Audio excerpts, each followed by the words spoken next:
Hello, this is Matt on the Moon Family Sedan channel, and here's a headline from you today. I wish Ripple had given away more XRP, executive says. Here's why. This article covers none other than David Schwartz, who of course is Ripple's CTO, co-creator of XRP and the XRP ledger. And I'll tell you this, my humble opinion at the outset of this video, my opinion in part, is that, yes, I also wish that Ripple would have given away more XRP, but understand the time frame that David Schwartz is talking about was way back in the day. Things were different back then, so I'll let him speak for himself. And the reason that I'm saying this is because then we wouldn't have to talk about this had such a thing occurred. Now, in the end, I still don't think it particularly matters. If you're talking about, the amount of XRP that is being sold into the global XRP ecosystem by Ripple, it is so tiny, I just don't give a damn. I truly don't give a damn. In fact, consider this. A little more than half of XRP is considered to be in circulation the way that it's calculated by like CoinWatch and CoinMarketCap. Little over half of it. So even if but let's just say you doubled the supply, which that'd be a little bit more than 100 billion, the max supply of XRP. But you know what I'm saying? Even if you doubled the supply of XRP, what the hell would that even matter if you're talking about a world where there's 100 times or 1,000 times more demand than there is for crypto, including XRP today? If you're talking about a 2x, which is the most you can do, and I'm using rough numbers here, obviously, round numbers. The most you can do is a 2x. Do you think that we're only going to see a 2x in demand? No. Well, then who gives a damn? So really, I'm just saying, I would be happy if they had given away more, just so that we wouldn't have this conversation. But in the end, who cares? I want to be clear at the outset, though, I am not a financial advisor. You definitely should not buy or sell anything because of anything I say or write. I'm just an enthusiast who enjoys making YouTube videos about crypto-related topics, but just as a hobby and just for fun. All right, so into this piece here. Reads as follows. Ripple Chief Technology Officer and one of the architects of XRP Ledger, David Schwartz, shared fresh thoughts on the XRP supply. The blockchain figure's reflections were prompted by a discussion on the topic of cryptocurrency inflation and recent Flare Network's token, the Flare token, airdrop. Discussing the topic, Schwartz expressed regret that Ripple did not distribute more tokens when the XRP price was low. In his view, the influx of large numbers of tokens into the market, now that the XRP price is already at 40 cents, makes things much more difficult. And I want to jump actually right to the actual thread from Twitter, which is what resulted in this article being created. And this is what it actually stems from. There's the Flare founder, Hugo Fillion, and he put out a tweet a couple days ago, and he wrote, "Singular airdrops don't work.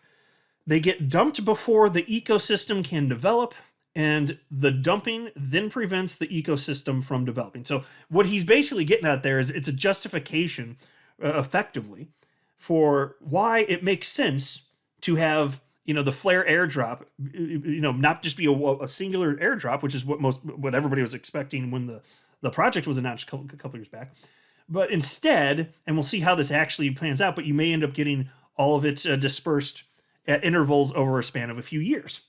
And he's saying that it seems very clear that his perspective is it's better to have it doled out over time rather than have the entire ecosystem to just get completely hammered with the entire quantity at once. Now, I fervently disagree with that, but respectfully, I like Hugo. He seems like a really, obviously, incredibly sharp guy.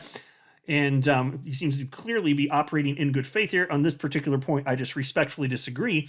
And David Schwartz very articulately shares what happens to be my same position on the matter. So what David Schwartz said, he retweeted that from Hugo, and David Schwartz wrote the following. "They get dumped once, and then it's over. Every sell is to a matching buyer who wants the token more than the person who sold it wants it because they believe in the ecosystem more." So folks, think about this. If the theory is there's so much selling pressure that it squashes the price, and then that ruins the chances for the ecosystem to thrive. The reason that is a false premise, a false concept, is because there's not just endless sellers. There are people on the other side of those those transactions who are buying. They do want that, even at the lower price, and they believe in it for whatever reasons they may have. So then what are you left with after the dumping stops? All the people that believe in the ecosystem. And that only happens once, and then you don't have to put up with the price getting suppressed ever again. But Hugo doesn't seem to agree or recognize that, and a lot of people in the XRP community don't. So I just respectfully disagree. Maybe you listener are one of them, but the problem is then you're just going to have this scenario over and over again as new Flare effectively is distributed. I don't prefer that. Now, but this is where the critique comes in for how Ripple behaved in the earliest of years. There's somebody named Dan who wrote to David Schwartz and said to David Schwartz, so dump 100% of the escrow every month, ? Get it all out onto the market, and then the monetary inflation with no benefits is over. You are such a hypocrite, honestly. So I disagree with Dan. I do not think at all that David Schwartz is being a hypocrite here. But the point that Dan is saying is, well, you're saying that just having one drop for Flare makes sense. Why doesn't that make sense for Ripple? Why are you escrowing all of this XRP? Which is conceptually a very fair question to ask. I don't think you should call him a hypocrite. That doesn't make sense. That's unwarranted. But David Schwartz did respond. And David Schwartz wrote the following. The two situations are not comparable. The XRP in the escrow belongs to Ripple, a for-profit corporation, to do with as fits Ripple's goals. There's no community ownership, no vote. The flare in the airdrop is supposed to be the community's to vote on the benefit, to benefit the ecosystem. But as I've said before, I do wish Ripple had given away more XRP while it was still close to worthless. Everything gets much harder to do as the value goes up. And so for those of you who are unaware, in the earliest of days, Ripple was giving away XRP, but then once it eventually in early 2013 ended up having an open market price, that became problematic. Because all you're going to do is piss off people, because there are actual people who are purchasing XRP, and then if you're just giving it large quantities away for free, you have that perpetual problem.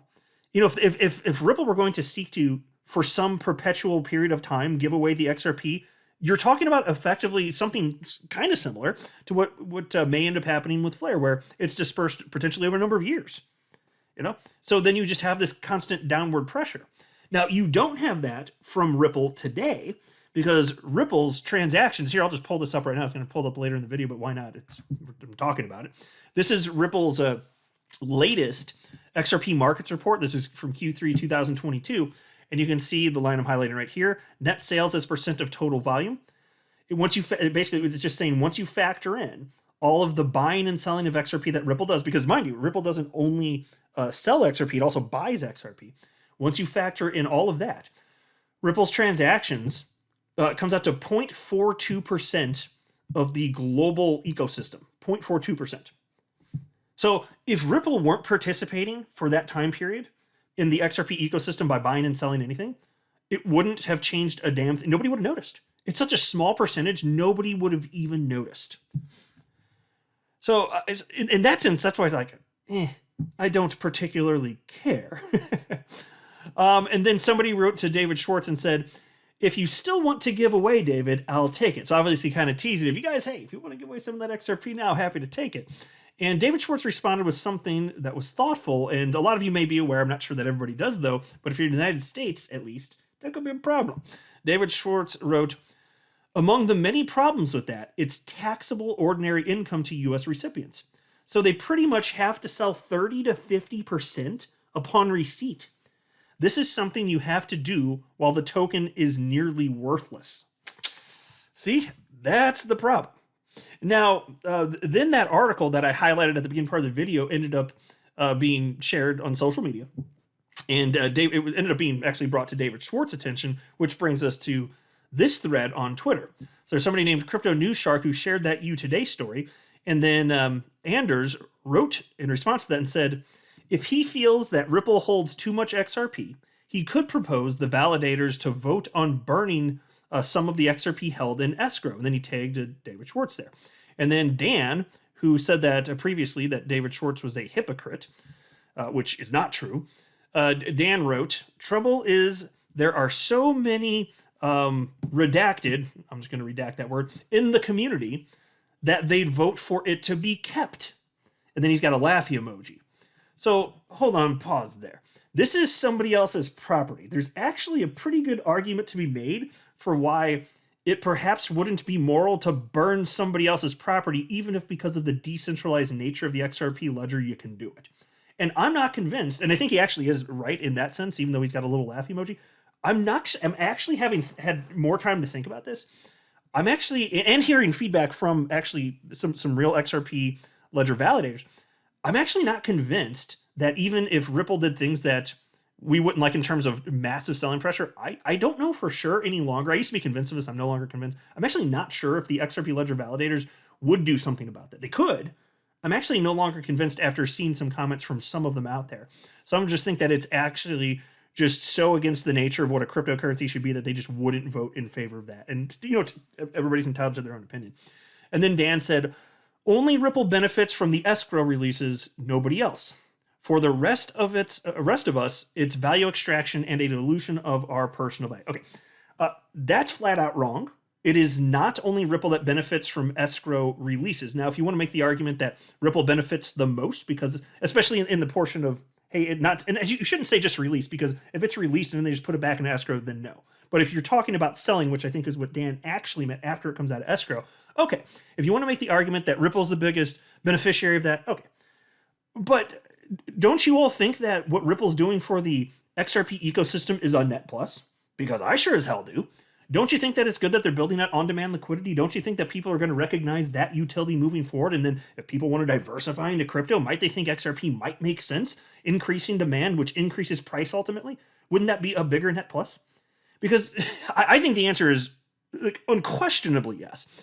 Which is, well, again, even if you consider, if you're really pissed about how much XRP Ripple has, again, just imagine, even if you doubled the amount of XRP that's considered to be in circulating supply, even if you did that instantly, well, if we are right about what we think in a general sense about the adoption of the cryptocurrency asset class, again, who gives a damn? Who seriously gives one flying F? I would give 0 FOX. None of that animal. I would give 0 of that particular animal. No FOX. Because if we're talking about trillions and trillions and trillions of dollars from institutions and wealthy individuals, even if there were twice the XRP out there, who cares? The other multiplier effect is times 100. So if our suspicion is correct, it's just, you're splitting hairs here, son. So I don't care. And on top of that, Ripple today, clearly, and we'll see if it ever changes, I doubt it, but they're not just dumping on the market. Okay? They're not. They had a plan that was released half a decade ago that I don't know if it's been modified. I haven't seen an update, but their plan was to, over a span of a few decades, get most of their XRP out into the wild. Which means that, if there's sufficient demand for it, people continue to build on top of the XRP ledger, other participants within the on-demand liquidity system. Awesome! This is supposed to be a net plus. And the fact that Ripple would monetarily benefit, but also it benefits the entire XRP ecosystem, then why do you have a problem with them benefiting? Is it jealousy? Is it greed? What is your problem with Ripple benefiting? Let them benefit. They're doing awesome stuff for the XRP ecosystem, which we're all a part of. That is incredible.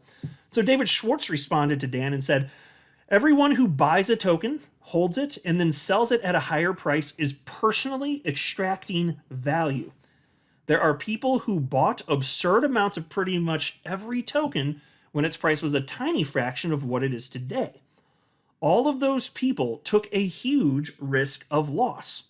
Early miners kept the Bitcoin ecosystem with no assurance Bitcoin would ever have real value. Ripple raised venture capital and took a very substantial risk that its XRP holdings would never have value. And so folks, think about this. XRP, my understanding is XRP's pretty well always been at the core of Ripple's business model, and here they were funded from venture capitalists who must have understood Ripple's general plans along the way. Well, what if that didn't pan out? As if there was no risk, and now that XRP happens to have been adopted because people the world over agree that it makes sense, now Ripple it has a bunch of XRP that's worth a fortune, and now they're the bad guy? Is this how you actually approach things in life? People do valuable things that people value, and then what if it's publicly traded company like Apple or Amazon? Well, all the successful companies are now bad guys? This sounds like class warfare crap to me, and I hate that. That's stupid. STOOPID, stupid. No, Ripple did something humans around the world were not forced to jump into anything having to do with XRP, whatever. Because Ripple, again, is just a participant in the ecosystem. And what, now they're the bad guy because they're getting traction with their proprietary software built on top of the XRP ledger. Now they're the bad guy after all the risks they took, and how good of a participant they've been in the XRP ecosystem, and how, like, I can't remember the number off the top of my head, but I don't know if it was like 500 million or $1 billion. They put a crazy amount of the money that they had back into the XRP ecosystem with other developers, like completely different ownership, different projects. I can't relate to the type of people that want to bash on Ripple just because they're making money too. So what? Just saying, folks. And again, right now, it's just a fraction of a percent of the entire global volume within the XRP ecosystem. It's just like... And so you think that the XRP ecosystem would be healthier or less healthy if Ripple were here, or we're not here? Would we be better off or worse off? And so I don't get the penalization here. And so David Short's point certainly not lost on me. And yeah, if they would have given away more so that we wouldn't have to talk about this as much, then I'd be like, yeah, okay. But again, once it started getting sold, it's like, And this was, mind you, this is a brand new asset class back then. Nobody knew what the hell was going to happen. Nobody knew for sure. Some people have more confidence in this, but nobody knew for sure, especially back then. Is this asset class going to exist in a year or 2 or 3? Is this some little fad? And again, varying degrees of confidence into which way it would go, but it was a lot less certain a decade ago. And so Ripple did what they did. They jumped in, having no idea the degree to which it would be massive. Having no idea that XRP would have a market cap of tens of billions of dollars. They didn't know that. Are you kidding me? And so you're going to give them crap because of what happened when nobody was even paying attention a decade ago? Give me a break. Give me a break. I respectfully disagree, my friends. So, yeah. I don't know. You guys tell me what you think. I love some healthy debate on this stuff. And I don't, if you think I'm wrong, that's fine. I do not get offended by people that have different ideas than me. But, articulate your position. Tell me why I'm wrong if you think I'm wrong. But that's my perspective. I'm not a financial advisor. You should not buy or sell anything because of anything I say or write. That would be a very, very, very bad idea. Until next time, to the Moon Family Sedan.